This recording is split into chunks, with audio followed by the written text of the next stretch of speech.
Have you ever cared so much that you started to feel exhausted and bitter? Like love turned into a burden you could not put down? Have you ever tried to help someone and realized the more you tried, the more powerless you felt? As if compassion itself became a kind of suffering. Welcome back to the channel.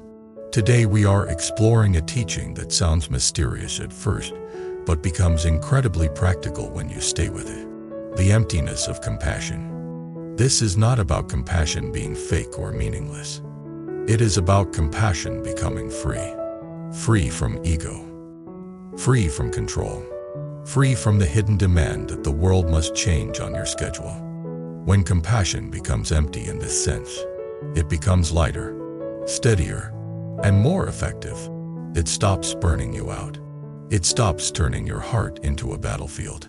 Let me start with a story, because this topic is not solved by definition. It is solved by seeing how the heart actually gets trapped. Imagine someone named Leah. Leah is the person people call when life falls apart. Leah listens. Leah gives rides. Leah helps with homework. Leah stays up late texting friends who are struggling. Leah is not doing it for praise. She genuinely cares. But over time something changes inside her. She starts feeling tired all the time. She starts feeling a quiet irritation when the phone rings. She starts thinking, why do they always have problems? Then she feels guilty for thinking that. Then she pushes herself harder. The cycle gets worse. Leah tells herself, I am compassionate, so I must keep showing up. But secretly she feels trapped by her own goodness. She feels like if she stops, she becomes selfish. If she keeps going, she becomes resentful. She cannot find peace. One day Leah hears a teacher speak about compassion and emptiness. The teacher says something that hits her like an uncomfortable truth. Sometimes what you call compassion is actually attachment to being the helper. Sometimes it is fear of feeling helpless. Sometimes it is the ego trying to control pain so it can feel safe.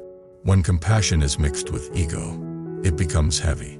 When compassion is empty of ego, it becomes free. Leah feels defensive at first because she does not want her care to be reduced to ego. But then she looks honestly. When someone is suffering, she feels an urgent pressure to fix it. That urgency is not always about the other person. It is also about her own discomfort with their pain. When the other person does not improve quickly, she feels angry. That anger is not pure compassion. It is the pain of her own expectations collapsing. This is where the teaching begins. What does emptiness mean here? It means the compassion is not owned, not possessed, not used to build an identity, not used to control outcomes. It means you do the loving action without clinging to a result. You help, and you release. You care, and you do not demand. That sounds simple, but it is one of the most difficult inner shifts a human being can make, because most of us learn love with strings. We learn that love means making things okay. We learn that love means never letting anyone be upset.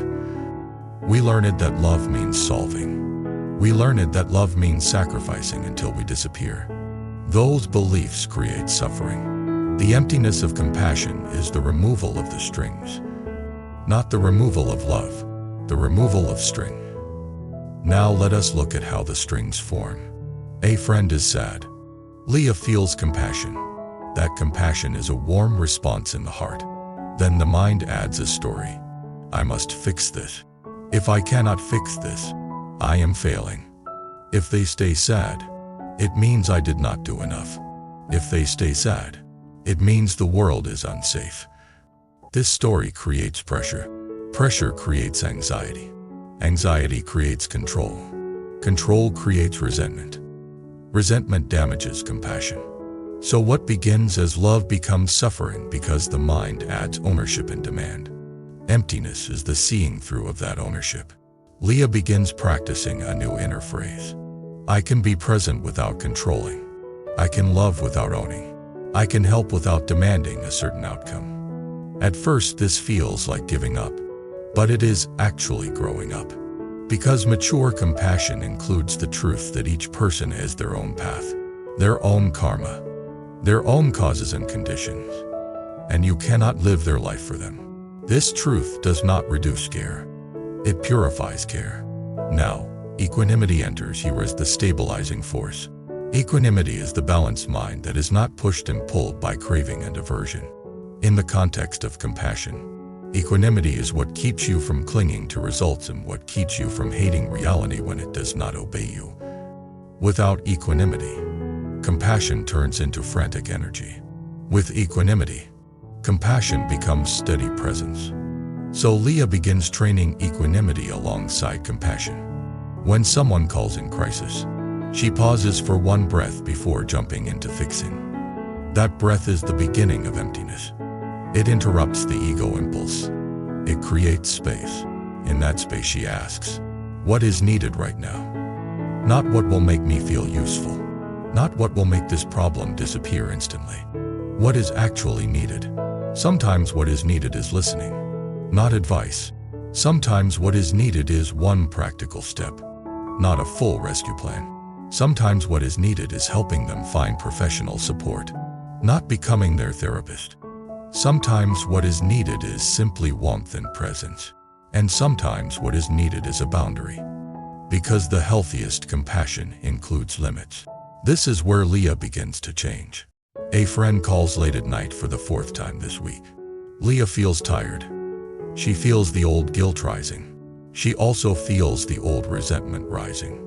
In the past, she would push herself to talk for hours, then feel drained the next day, then secretly blame the friend. Or she would ignore the call and then punish herself. This time, she practices compassionate emptiness. She answers. She listens for a few minutes. She speaks gently. I care about you. I can talk for 15 minutes tonight. Then I need to sleep. We can talk again tomorrow. And I also want to help you find longer-term support because this is a lot to carry alone. The friend is surprised, but the friend accepts. Leah hangs up and realizes something. The heart feels lighter. She helped, but she did not drown. She cared, but she did not cling. She did not demand that the friend be okay immediately. She did what was wise and then released. That is emptiness and compassion. Now let us go deeper, because this teaching also touches something even more subtle. The way we turn other people's suffering into our personal project. Many people are drawn to compassion because it gives them meaning. And meaning is beautiful. But meaning can quietly turn into ego if you are not careful. You begin to need people to need you. You begin to need to be the rescuer. You begin to fear being ordinary. So you attach to helping as an identity. Then, when the other person does not improve, your identity is threatened. You feel angry or hopeless or resentful. This is not because you do not care.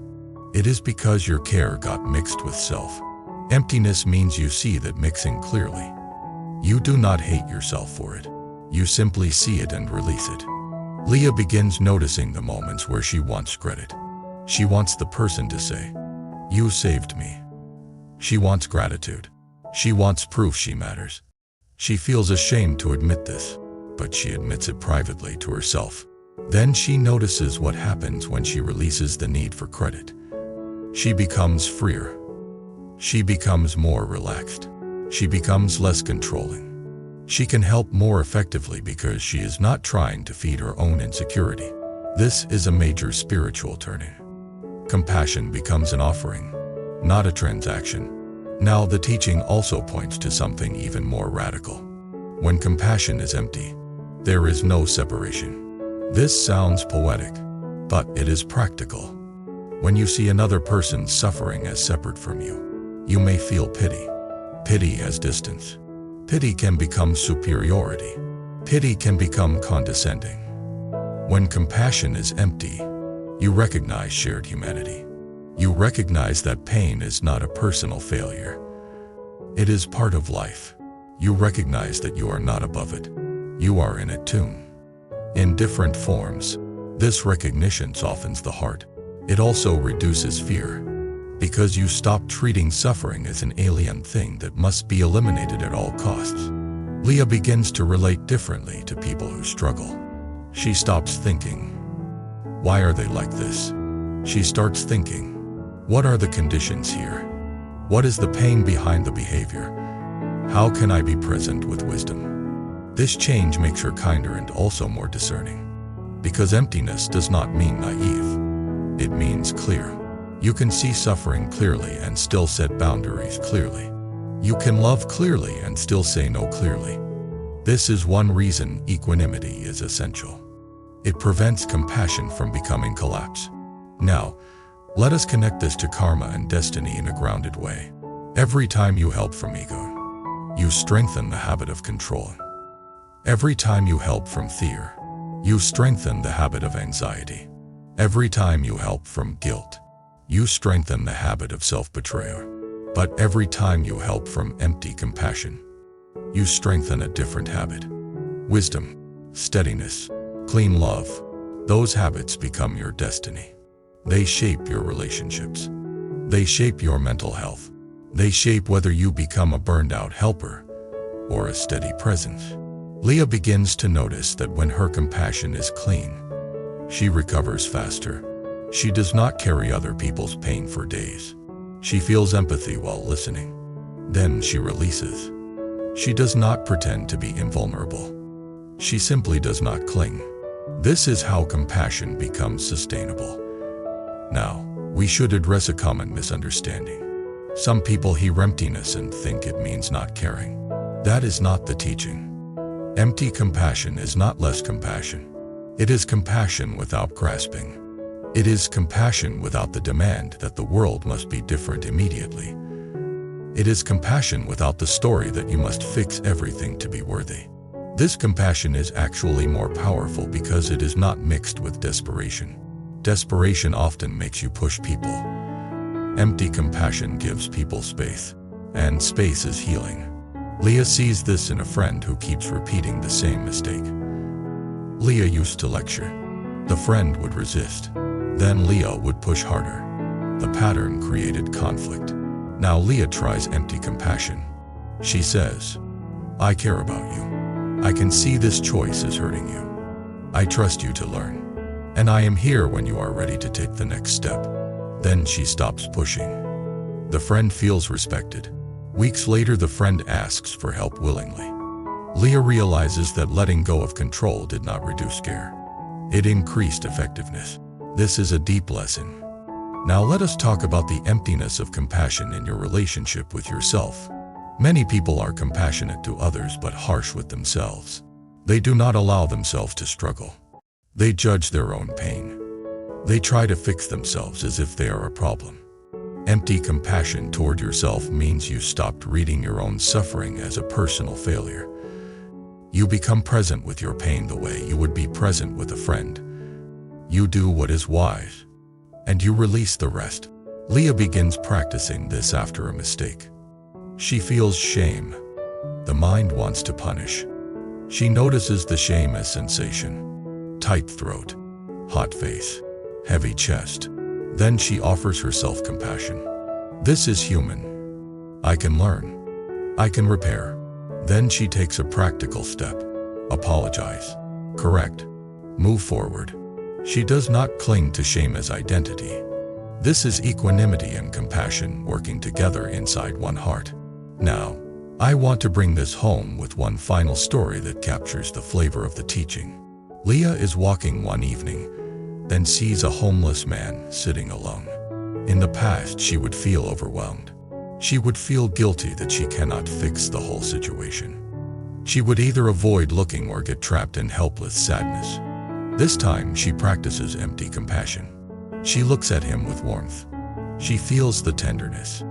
She acknowledges the reality without denial. She offers a small practical help. Maybe food, maybe a kind word, maybe a small donation, depending on what is safe and appropriate. Then she continues walking. She does not carry the entire weight of the world as a personal burden. She does not use guilt as proof of goodness. She simply acts with love and releases. Her heart remains open. That is the emptiness of compassion. It is not cold. It is clear.